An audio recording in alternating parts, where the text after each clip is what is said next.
안녕하십니까. 뉴스데스크 강원입니다. 오늘 도내에서는 춘천과 횡성, 고성에서 각각 1명씩 모두 3명의 코로나19 확진자가 발생했습니다.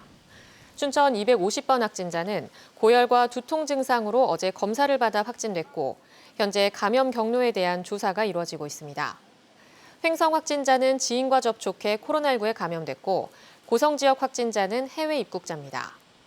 어제까지 강원도 누적 확진자 수는 2,428명, 사망자는 48명입니다. 정부가 2025년까지 한국판 뉴딜 10대 대표 과제 중의 하나인 스마트 그린 산업단지 35곳을 조성한다고 발표했습니다. 강릉시도 구정면 일대에 그린 산업단지를 조성하기로 하고 전문가 정책 제안 수렴에 나서고 있습니다. 홍한표 기자가 보도합니다. 홍남기 경제부총리 겸 기획재정부 장관이 2030년까지 전국 35곳에 스마트 그린 산단을 조성하겠다고 밝혔습니다. 스마트 그린 산단은 지난해 정부가 발표한 한국판 뉴딜의 10대 대표 과제 중의 하나로 산업단지를 디지털과 재생에너지 기반의 스마트 친환경 산단으로 조성하는 겁니다. 에너지의 다소비, 환경 문제, 생산성 저하 등의 문제를 노정해 왔습니다. 이에 산단의 에너지 고효율화 및 탄소 배출량 25% 감축 등을 위한 스마트 그린 산단 조성을 내용으로 하는 강릉과학산업단지의 분양을 마무리한 강릉시는 구정면 일대에 새로운 물류산업단지 조성을 구상하고 있습니다. 310만 제곱미터가량의 대규모 산업단지 부지가 있고 부산과 인천, 서울 남북권, 고성으로 연결하는 광역철도망이 잇따라 확충돼 산업단지 부지로는 최적이라는 겁니다. 이곳은 KTX 강릉선 남강릉 IC와 인접해 있어 교통의 요지로 불립니다. 강릉시는 이 일대에 이허브 그린 산단을 조성하기로 하고 전문가들의 의견을 수렴하고 있습니다. 기업이 사용하는 전력량의 100%를 태양광이나 풍력 등의 재생에너지로 전환하는 RE100을 실현하고 배출한 이산화탄소를 그만큼 다시 흡수하는 탄소 중립 산업단지로 만들겠다는 것이 이허브 그린 산단의 핵심 과제입니다.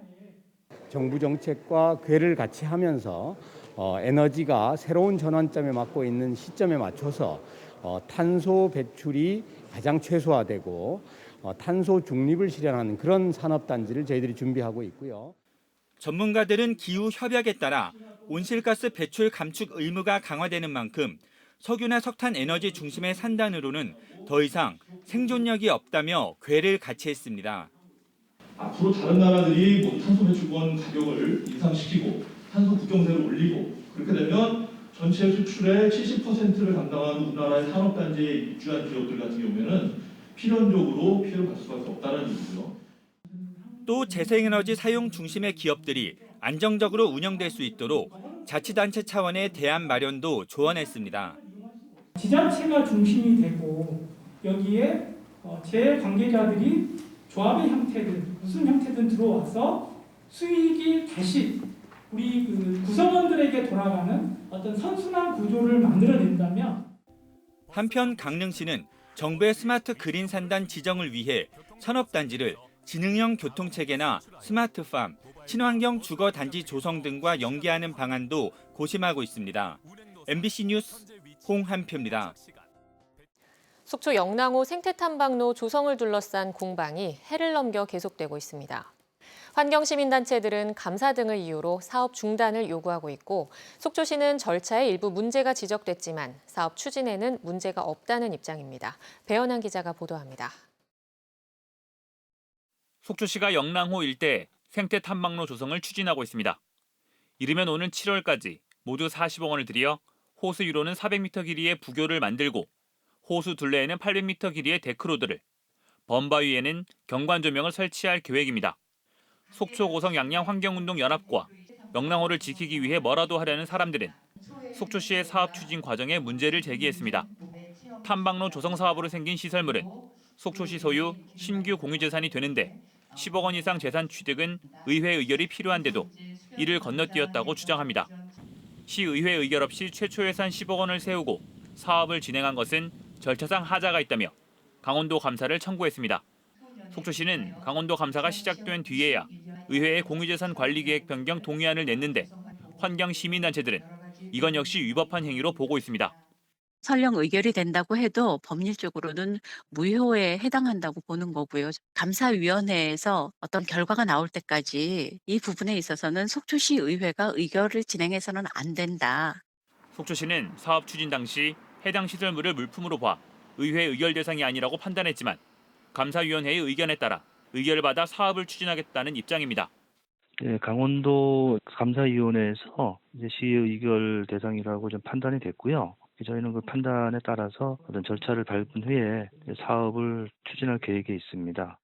환경 시민단체들은 주민 소송도 불사하겠다는 입장이어서 생태 탐방로 조성을 둘러싼 공방이 이어질 것으로 예상됩니다. MBC 뉴스 배현환입니다.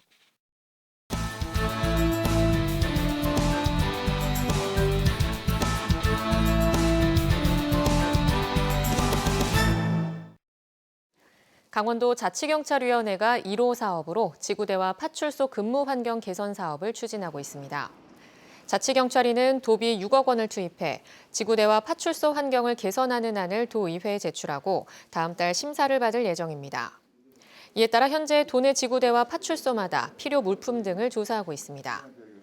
6월 말까지 시범 운영 중인 자치경찰위는 국비 등 예산을 확보하고 체계를 정비해 올해 하반기와 내년에 본격적으로 지역 치안을 위한 사업을 진행할 계획입니다. 2019년 대형 산불로 피해를 입은 동해 망상동 일원 재해복구가 올해 안에 마무리됩니다. 동해시는 지난해 말까지 산림 피해지 137헥타르에 소나무와 자작나무 등 21만여 그루의 나무를 심은 데 이어 최근에는 망상 해변 일원에 5천 그루의 해송을 심어 해변 숲 조성에 나섰습니다.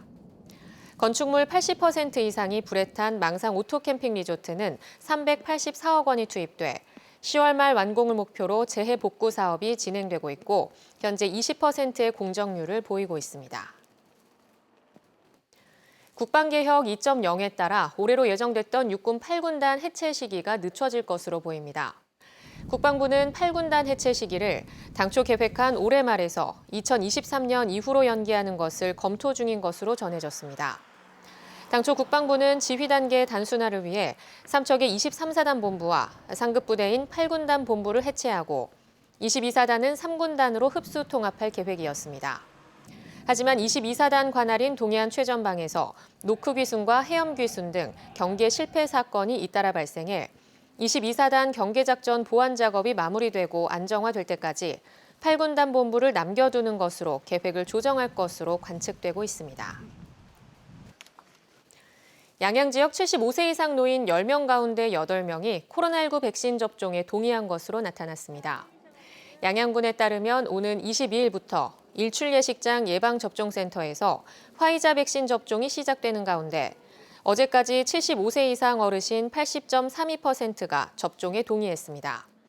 현재 강릉, 삼척, 춘천, 원주 등 4곳에서 1일부터 일반인 접종이 시작됐고 동해, 속초, 태백, 정선, 고성 등은 15일부터 접종합니다. 강릉 상공회의소가 코로나19로 경영에 어려움을 겪고 있는 소상공인을 위해 맞춤형 밀착 지원 사업을 추진합니다. 강릉 상공회의소는 경영과 채용 컨설팅, 브랜드와 디자인 개발, 홈페이지 제작 지원 등의 비용을 전액 지원해 소상공인들을 돕기로 했습니다. 이번 지원으로 폐업 위기에 처한 소상공인을 구제하고 일자리도 늘릴 것으로 기대하고 있습니다. 산림 재난 상황에 신속히 대비하기 위해 산악 기상 관측망이 확충됩니다. 동부지방산림청은 상반기 삼척과 정선, 양양, 평창 등 6개 지역 10곳에 강수량과 풍속 정보 등을 수집할 수 있는 산악기상 관측망을 새로 설치해 집중호우로 인한 산사태와 산불 등 재난 상황 예측력을 높일 계획이라고 밝혔습니다. 또 수집 정보는 산악기상 정보 앱을 통해 일반인에게 제공합니다.